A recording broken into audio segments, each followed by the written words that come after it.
మూడో పాఠం స్వీయ ప్రాముఖ్యతను కోల్పోవటం. మమ్మల్ని ఇద్దరిని ఒకరికొకరికి పరిచయం చేసిన స్నేహితుడితో డాన్ యువాన్తో నా గత 2 సందర్శనాల గురించి చర్చించే అవకాశం వచ్చింది. నేను నా సమయాన్ని వృధా చేసుకుంటున్నాను అన్నది అతని అభిప్రాయం. మా సంభాషణలకు సంబంధించిన పరిధి గురించి ప్రతి వివరాన్ని నేను అతనికి తెలియచేశాను. ఆ వెర్రి పాత భావాలు కలిగిన ముసలివాడి గురించి నేను ఎక్కువ ఊహించుకొని ఎక్కువ చేసి చెబుతున్నాను అని అతను అనుకున్నాడు. అసంగతమైన ముసలి మనిషి గురించి ఎక్కువ ఊహించుకోవటానికి నాలో చాలా చిన్న గది మాత్రమే ఉంది. నా వ్యక్తిత్వం గురించిన అతని విమర్శలు అతనిపై నాకున్న ఇష్టాన్ని తీవ్రంగా నిర్లక్ష్యం చేసింది. అయినప్పటికీ నేను ఒప్పుకొని తీరాల్సింది ఏమనంటే అవి ఎప్పుడూ కూడా వాస్తవాలు. ఆ సందర్భంలో నా గందరగోళానికి సంబంధించిన కీలకాంశం ఏంటంటే నా చుట్టూ ఉన్న ప్రపంచం గురించి నాకు ముందుగా తెలిసినటువంటి సమాచారం అభేదం అని నిరూపించగల సామర్థ్యం కలిగి ఉన్నవాడు డాన్ యువాన్ అన్న విషయాన్ని ఒప్పుకోవటానికి సుముఖంగా లేకపోవటం. మరి ఆ ముసలి భారతీయుడు ఉత్తి పిచ్చోడు అని నమ్మే నా స్నేహితుడితో ఏకీభావించటానికి నా విముఖత. నా మనస్సును మార్చుకునేలోపు నేను అతన్ని ఇంకొకసారి కలుసుకోవాలని ఉవ్వుల్లూరాను. బుధవారం 28 డిసెంబరు 1960 సంవత్సరం. నేను అతని ఇంటికి చేరుకున్న వెంటనే ఎడారి పొదల్లోకి నన్ను నడకకి తీసుకువెళ్ళాడు. కనీసం నేను అతని కోసం తెచ్చిన పచారీ సామాను కూడా చూడలేదు. చూడటానికి అతను నా గురించి ఎదురు చూస్తున్నట్టుగా ఉన్నాడు. మేము గంటల కొద్దీ నడిచాము. అతను ఎటువంటి మొక్కని ఎంచుకోలేదు లేదా నాకు చూపించలేదు. అయితే నడకకు సంబంధించిన సరైన రూపంని నాకు నేర్పించాడు. నేను నడిచేటప్పుడు నా వేళ్ళని సున్నితంగా ముడవాలని, అప్పుడు నా యొక్క ధ్యాస కాలిబాటపైన మరి చుట్టుప్రక్కల ఉంటుందని అతను చెప్పాడు. నా యొక్క సాధారణ నడక నన్ను నీరసపరుస్తుందని, మరి ఒకడు ఎప్పుడూ కూడా అతని చేతులతో ఎటువంటిది మొయ్యకూడదని అతను పేర్కొన్నాడు. వస్తువులు వేటినైనా మోయాలంటే ఒకడు ఖచ్చితంగా చేతి సంచి లేదా ఏదో రకమైన మోసుకెళ్లే వల లేదా భుజానికి తగిలించుకునే సంచిని వాడాలి. అతని ఆలోచన ఏంటంటే ఒక నిర్దిష్టమైన స్థానంలోకి చేతుల్ని బలవంతం చేయటం ద్వారా గొప్ప ఎరుక మరి గొప్ప శక్తికి సంబంధించిన సామర్థ్యం కలిగి ఉంటాడు. వాదించటానికి నాకు ఎటువంటి పాయింట్ కనబడలేదు. అయితే అతను సూచించినట్లుగా నేను నా వేళ్ళని ముడిచి నడుస్తున్నాను. నా ఎరుక ఏ రకంగానూ వేరుగా లేదు. అలాగే నా శక్తి కూడా. మేము మా నడకని పొద్దున్న మొదలుపెట్టి మధ్యాహ్నానికి విశ్రాంతి కోసం ఆగాం. నాకు చెమట్లు కారుతున్నాయి. నేను మంచినీళ్ళ సీసాలో నుంచి మంచినీళ్ళు త్రాగుదామని ప్రయత్నించాను. కానీ అతను నన్ను ఆపి మంచినీళ్ళు ఒక గుటక మాత్రమే తీసుకోవటం మంచిదని చెప్పాడు. ఒక చిన్న పసుపచ్చ పొద నుంచి కొన్ని ఆకుల్ని తుంచి వాటిని నమిలాడు. అతను నాకు కొన్ని ఆకులు ఇచ్చి అవి చాలా అద్భుతంగా ఉన్నాయని, అయితే నేను వాటిని మెల్లగా నమిలితే నా దాహం తీరిపోతుంది వ్యాఖ్యానించాడు. నేను నమలలేదు. అయితే నేను అసౌకర్యంగానూ లేను. చూడటానికి అతను నా ఆలోచనల్ని చదివినట్టున్నాడు. ఎందుకంటే నడకకు సంబంధించిన సరైన దారి లేదా ఆకుల్ని నమలడానికి సంబంధించిన లాభాల యొక్క ఉపయోగాల్ని నేను అనుభవించలేదు. ఎందుకంటే నేను యవ్వనంలో ఉన్నాను, మరి బలంగా ఉన్నాను, మరి నా శరీరం ఎటువంటి దాన్ని గుర్తించలేదు. ఎందుకంటే అది కొంచెం మూర్ఖమైనది అని వివరించాడు. అతను నవ్వాడు. నేను నవ్వే మూడ్లో లేను.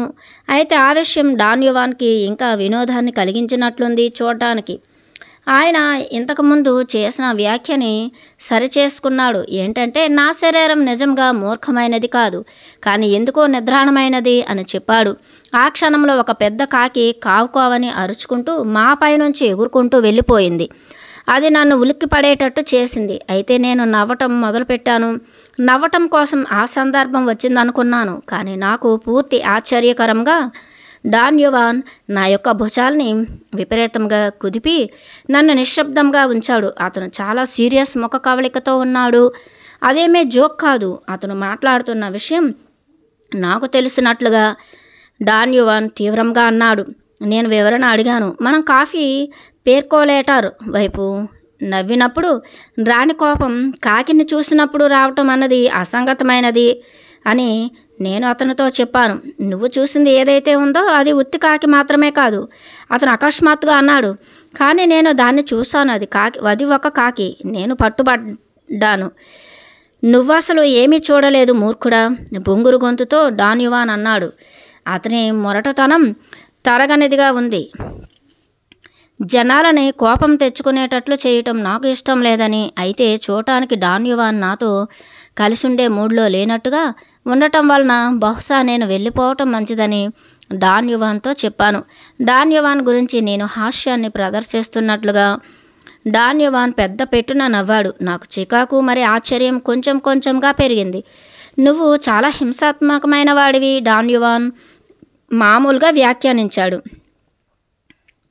నువ్వు చాలా హింసాత్మకమైన వాడివి, డాన్ యువాన్ మామూలుగా వ్యాఖ్యానించాడు. నువ్వు చాలా సీరియస్గా తీసుకుంటావు, కానీ మీరు కూడా అదే పని చెయ్యట్లేదు. నేను అడ్డుకున్నాను. నాపై మీకు కోపం వచ్చినప్పుడు మిమ్మల్ని మీరు సీరియస్గా తీసుకుంటున్నారు. నాపై డాన్ యువాన్ కోపం తెచ్చుకోవటం అన్నది అతని మైండ్లో చాలా దూరంగా ఉంటుందని అతను చెప్పాడు. అతను చొచ్చుకుపోయేటట్లు నా వైపు చూశాడు. నువ్వు ఏదైతే చూసావో అది ప్రపంచం నుంచి ఒప్పందం కాదు, డాన్ యువాన్ అన్నాడు. కాకి ఎగరటం లేదా కావు కావు అని అరవటం అన్నవి ఎప్పటికీ ఒప్పందం కాదు. అది ఒక శకునం. దేనికి సంబంధించిన శకునం? నీకు సంబంధించిన చాలా ముఖ్యమైన సూచన, గుప్తంగా అతను సమాధానమిచ్చాడు.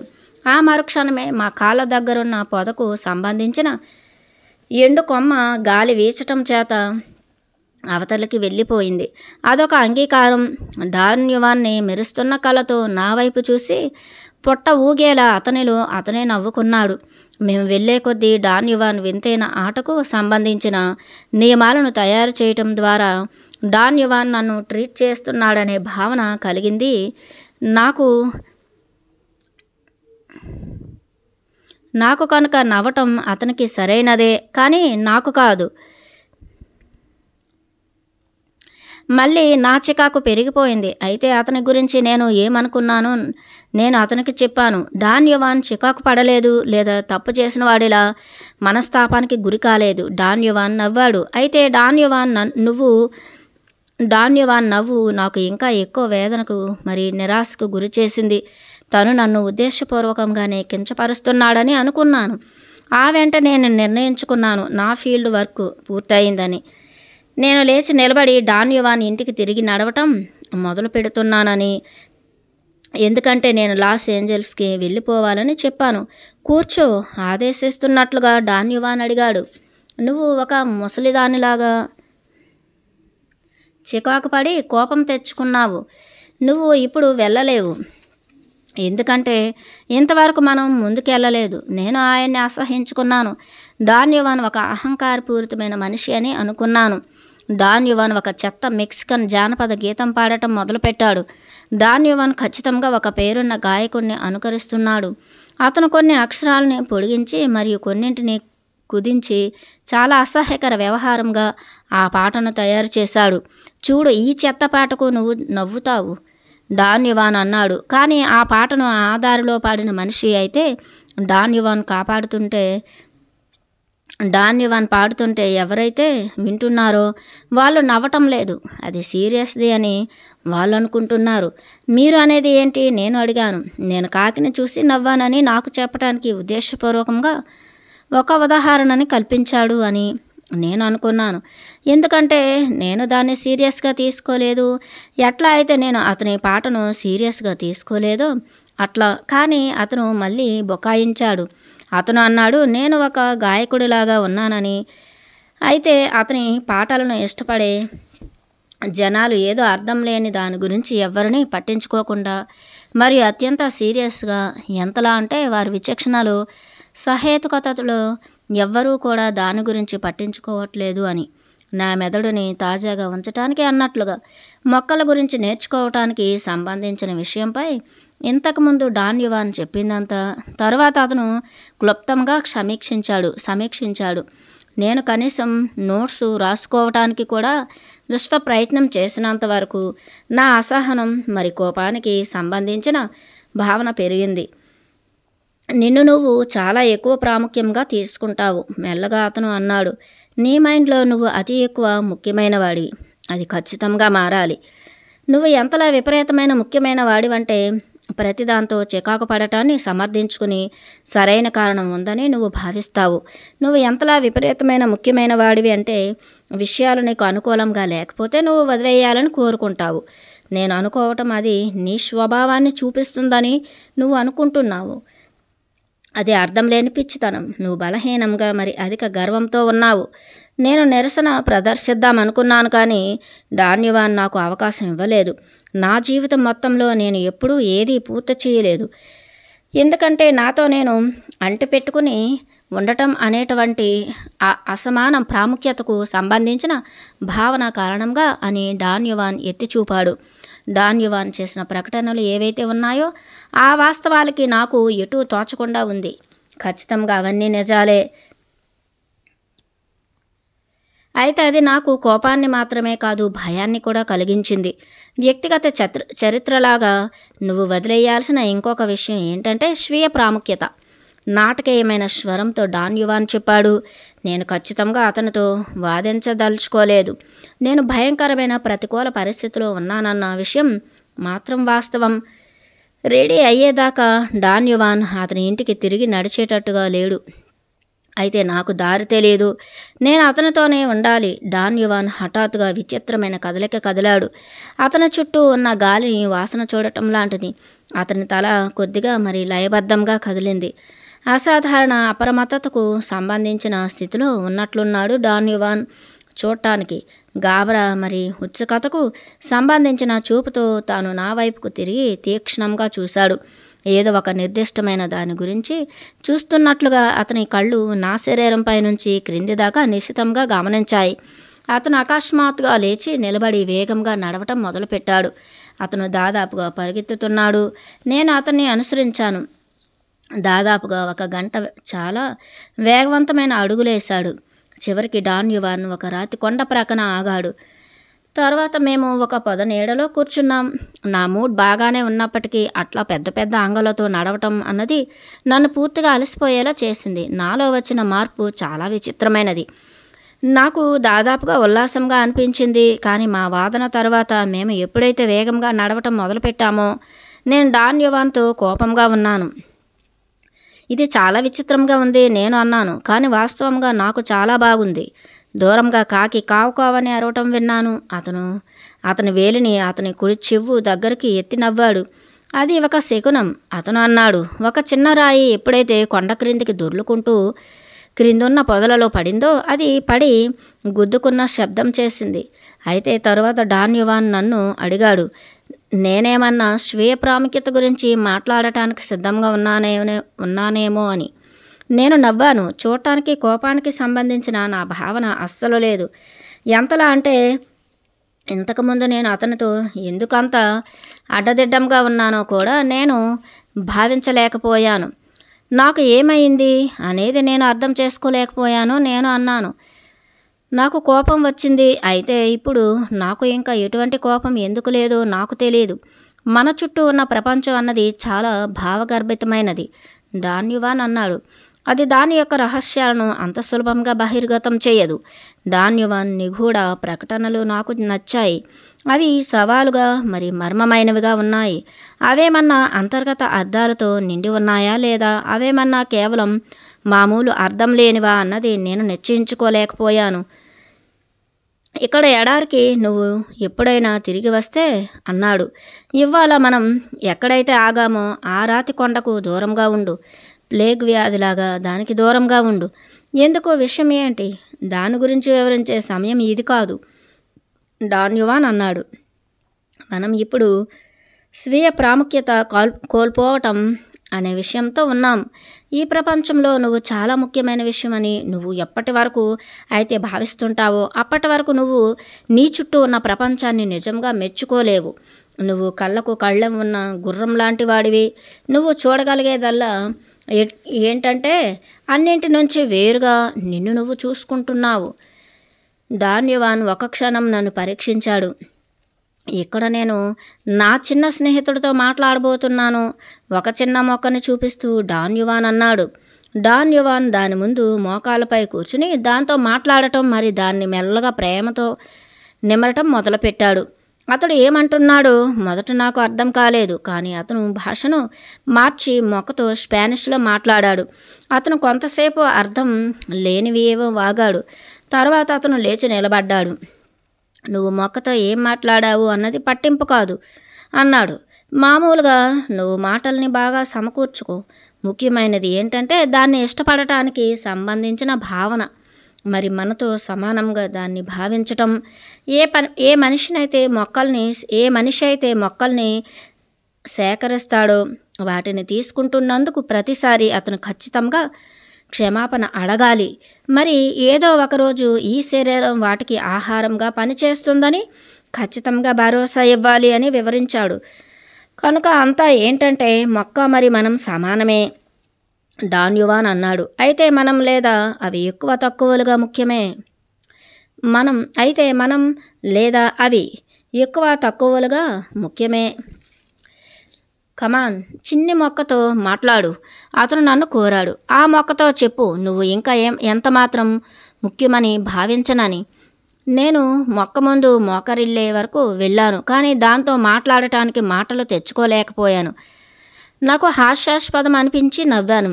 అయినప్పటికీ నేను కోపంగా లేను. డాన్ యువాన్ నా వెనుక తట్టి, పర్వాలేదు, కనీసం నేను నా నిగ్రహాన్ని కలిగి ఉన్నానని అన్నాడు.